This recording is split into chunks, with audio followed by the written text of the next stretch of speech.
আপু, adult acne কি এবং এটি কেন হয়?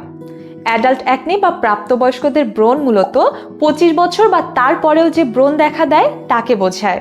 এটি নারী ও পুরুষ উভয়ের মধ্যেই হতে পারে, তবে নারীদের ক্ষেত্রে বেশি দেখা যায়।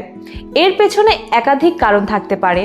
আর অ্যাডাল্ট অ্যাকনি মূলত চিবুক, জলাইন ও গালে বেশি হয়। প্রথমত, হরমোনের পরিবর্তন অ্যাডাল্ট অ্যাকনি এর অন্যতম প্রধান কারণ। বিশেষ করে নারীদের ক্ষেত্রে পিরিয়ডের আগে পরে গর্ভধারণ বা পিসিওএস এর কারণে হরমোনের ওঠানামা ব্রণের সৃষ্টি করতে পারে। দ্বিতীয়ত, স্ট্রেস, যা কর্টিসল হরমোন নামক হরমোন বাড়ায়, যা ত্বকে অতিরিক্ত তেল তৈরি করে এবং ব্রণ বাড়িয়ে দেয়।